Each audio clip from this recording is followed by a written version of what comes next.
Hello, void and all who inhabit it. It's me, and I've finally started watching TV again.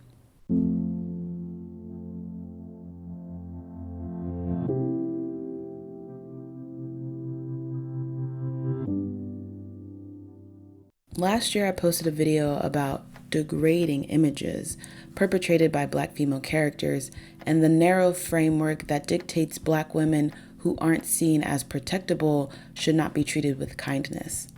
Essentially, because of their appearance, behavior, or decisions, these women are not just failing to fit within the sphere of respectability, but actively being perceived as harmful just by existing. This video is an unofficial part 2 to that one because I want to dig a bit deeper into representation as a concept, its foundation and projection, and how that isn't always a good thing.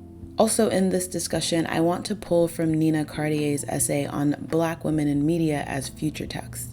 Cartier takes from Alondra Nelson's definition of future text as texts and images that reflect African diasporic experience and at the same time attend to the transformations that are the byproduct of new media and information technology.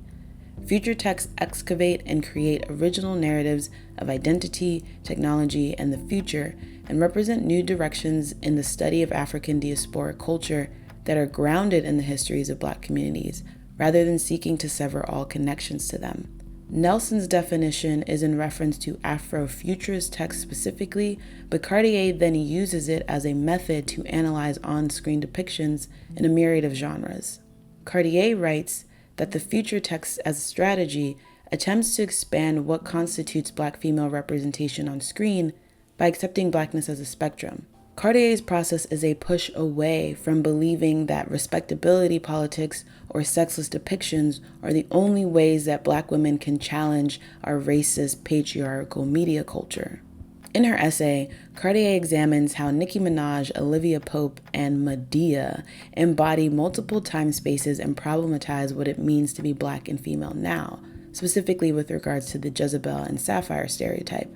I don't necessarily agree with all of her points, particularly her comparison between Madea and Claire Huxtable, but the idea of perceiving Blackness as a spectrum that can lead to transformational new media is something I'm deeply invested in. Specifically, I want to look at this idea of Black women characters having the ability to subvert past perceptions and carry future potentials in their present depictions.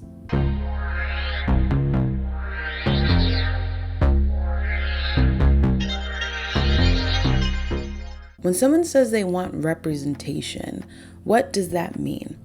Do they want James Bond to be played by Idris Elba? Or do they want the Blanche White series adapted to television? There's no right or wrong answer here, by the way. Maybe what you want is recreations of pre-existing stories.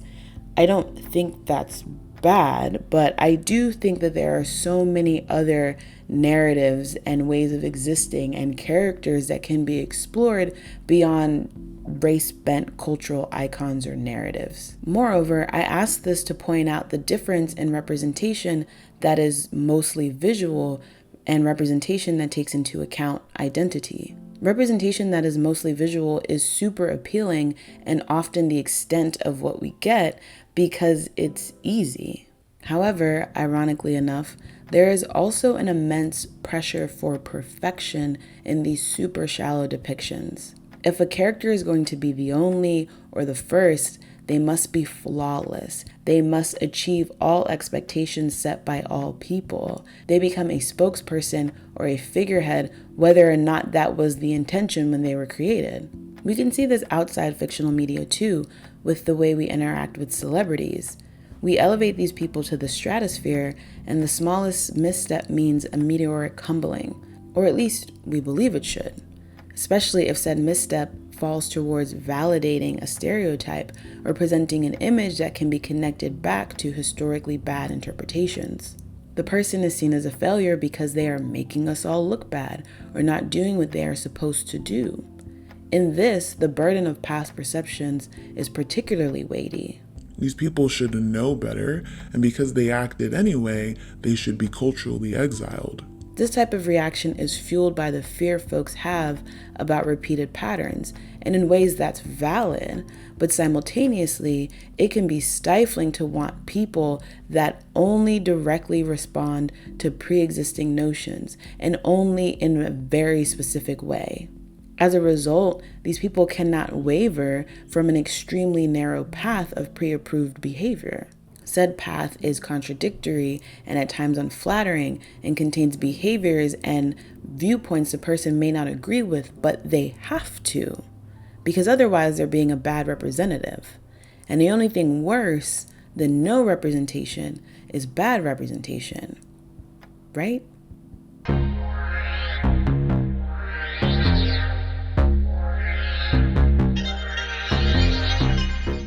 Princess Weeks recently did a video talking about Black characters in Disney films, and she spends quite a bit of time breaking down why Princess Tiana's story is objectively bad.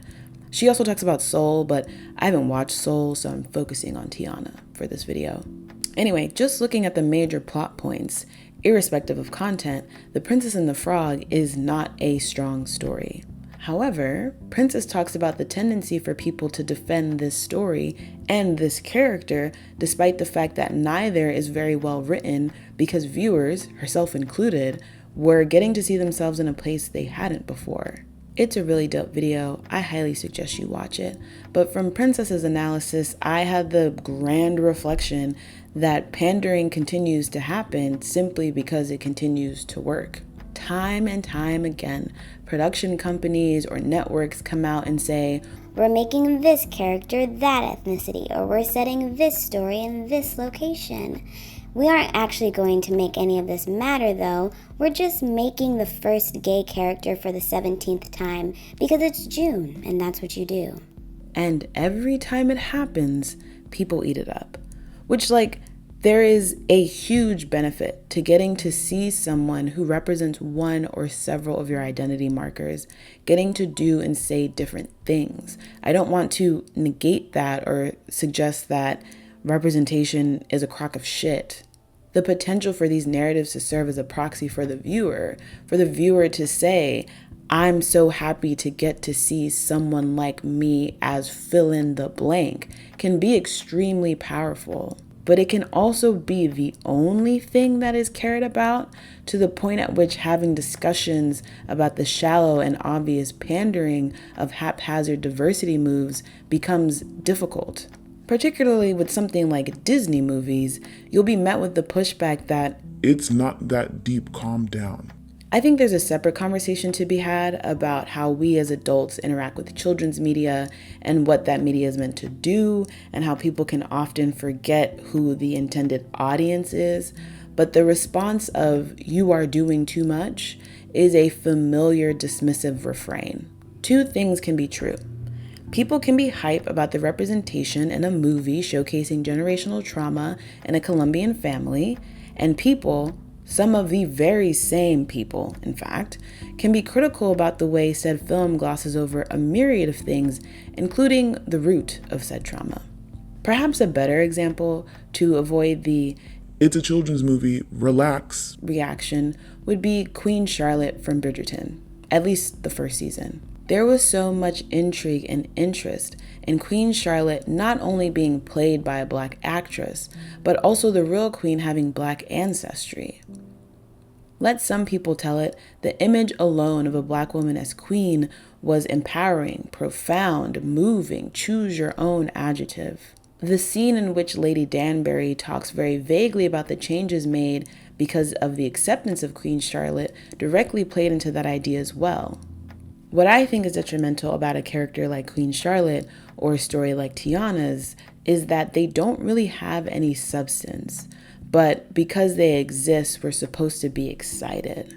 I know this portion of the video in particular might come across as contradictory for me, since so much of my content is about looking at the few, the proud, the brown, but I'm talking about a specific, shallow, pandering type of representation that, while easier to implement, I think should be avoided. The Batman, interestingly enough, had this setup for a meta-analysis of the limits of this type of representation with the character Bella Real, who is a candidate for the mayor of Gotham. Her character very much bites off of AOC with the presentation of a progressive young newcomer running on a thinly veiled identity politics platform. While she is running for mayor, the major plot of the movie circles around Bruce learning about the deep-seated corruption that he is unknowingly a participant in, and which includes the police and the local government. When Rial wins the campaign, she in turn becomes the leader of a extremely corrupt and soon-to-be-destroyed city. Barathon of Vocal has a really strong video on the Batman in which he takes apart the shallow exploration of social commentary with regards to the police and the negative presentation of radical/progressive ideology. Again, dope video, suggest you check it out. But spinning off of his analysis that the Batman fails to commit to its social commentary, Bella Real is an extension of that failure. We are presented a Gotham that is institutionally corrupt. It is not just motherfuckers in face paint mugging old ladies on the train. The city officials are actively harming the people out of greed. And here we have the lone individual, maybe naive, maybe complicit, who believes that she can make change. Which sounds all well and good until you get to the end. There is a scene where Bella Real is giving a press conference and she is surrounded by cops. This movie just spent the last 2 hours and 45 minutes telling me that the police, the mayor, the DA, the fucking comptroller, they're all rotten. And the last image of the savior, at least at the institutional level, because remember, this is a movie about Batman, but the person who can make change within the institutions, which again, we have been set up, are the problem here. She is surrounded by members of one of the most flawed structures in the city. What change can she really make? Not even from a nihilistic perspective that all is lost, but just to be real about the limits of her capacity and the barriers of what it is she may even think change looks like.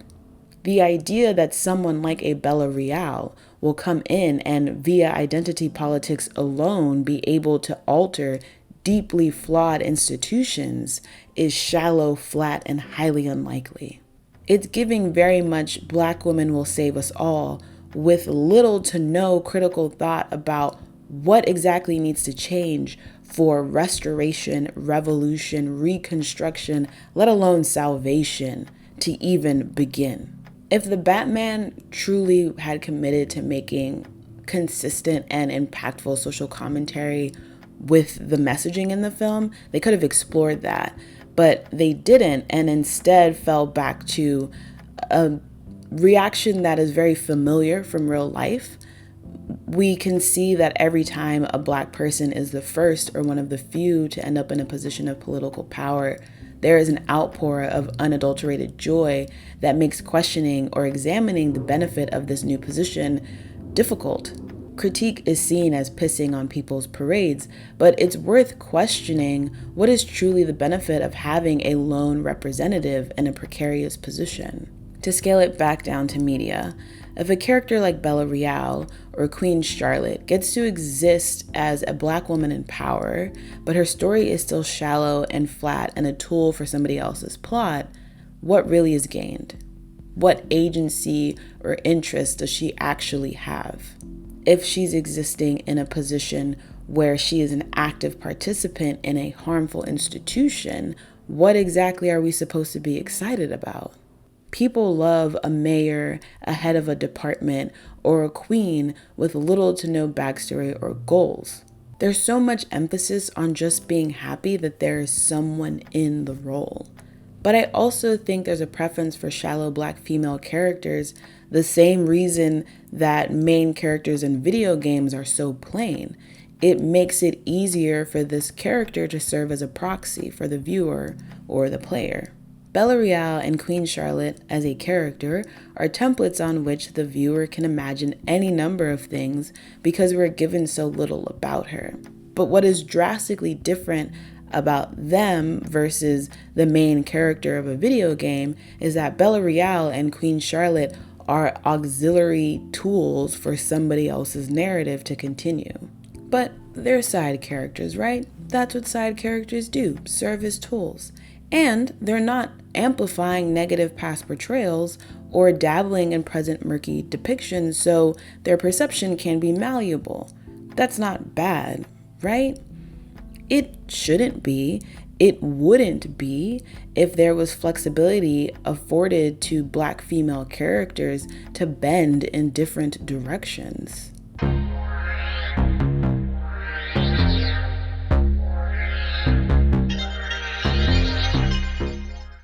When you get to a character like Ava Coleman, who is, based on the formula, in the position to be projected onto, and it's revealed she's not a good person, the clash can be jarring. Ava is the no good, very bad, terrible principal of Abbott Elementary and the show of the same name. If you read interviews with Janelle James, who plays Ava, you'll find that she's often asked why she was drawn to such a character or how it is that she plays her so well. Often, James's answers revolve around being interested in playing a character who is just plain mean, and praising the writer's room who created someone that pulls from a reality a lot of teachers face. AKA, Ava is a well-written, interesting character who happens to embezzle. But that's not enough for some people. Instead of leaning into a new iteration of the very common workplace comedy trope of the bad boss, some viewers lashed out against her depiction. Ava was supposed to be like Barbara, dedicated, hardworking, competent, and she is nothing of the sort. As a result, Ava then becomes bad representation. For instance, there is that tweet of somebody's uncle sharing his Facebook post wherein he complained about the portrayal of an incompetent Black educator. Now, some people agreed, but most tore his ass up. However, although he got chewed the fuck up, that post and the repeated interview question made me wonder why this character can't just be bad and we can't just have fun with that. I've looked at Black female characters with questionable ethics, for lack of a better term, in the past, including the first video I mentioned at the beginning. But what makes Ava different from someone like Annalise Keating or Ruby Baptiste is that Ava is not meant to have a complex moral compass or be a morally ambiguous main character to root for. Ava is greedy. Ava is the antagonist. That is it. Similarly to Annalise and Ruby, however, there were a lot of misogynistic comments about Ava and Janelle James when the show was first new. People would say disparaging things about her appearance and her voice, and while it was probably coming from a place of, "This character is bad, so I can be mean," it's gross that the character couldn't initially exist without vitriol that was so targeted and specific and not even directed towards her behavior. Beyond the fact that Ava is, again, fulfilling a trope that exists in many workplace comedies, she's also existing within the reality of negative stereotypes of Black women as incompetent workers and bosses. The reality of that stereotype, of our cultural ethos, triggered some really odd responses from people. In researching for this video, I read another article about satire and Black female comedians dabbling in such being perceived as offensive. I don't think Ava's character is meant to dig as deep as something like the Ask a Slave web series, but I do think she shares a reception from viewers who are unwilling to consider present manipulations of past perceptions as anything other than harmful. We often ingest media in such a limiting way that characters like Ava cannot push at our biases without punishment for either her or the viewer. I don't believe that Black people are the arbiters of our own media-based pain or equally to blame, so to speak. But I do think that there are some people, a lot of people actually, unknowingly or otherwise, so deeply invested in respectability politics and appealing to a standard of humanity that is inherently exclusive that they will act against their own best interests in the name of propriety. A lot of people love Ava now, but initial reactions to her showcased a familiar knee-jerk response of bash the Black woman who is not behaving the way I want her to. with little to no consideration of the purpose of her character, let alone the voice of the show.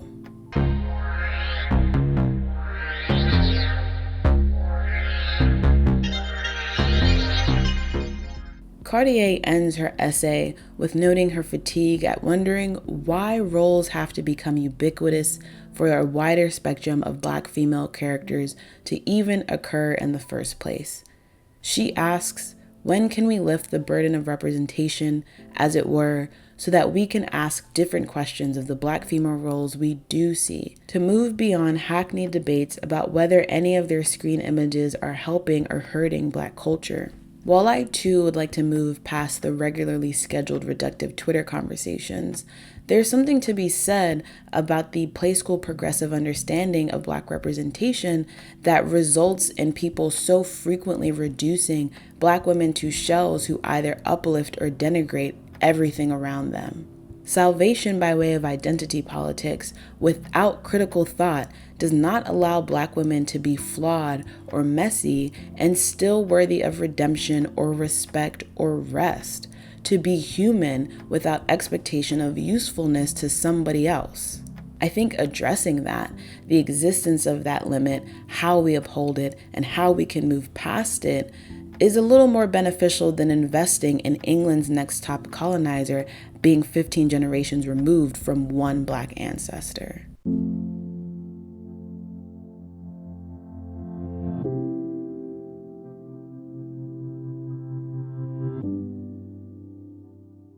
If you made it to the end, thank you for making it to the end. If you are also suffering through the end of your academic year, know that I am suffering along with you, my sibling in stress, and we will make it through to the other side. Rewatching my old video reminded me that I used to end every video with the reminder that media does not exist in a vacuum. Usually I repeated myself as a pre-defense against counter arguments to the importance of race and gender in my analysis, but vacuums can exist in a myriad of ways, this one included. So, that being said, stay safe. I'll catch you in the next echo chamber.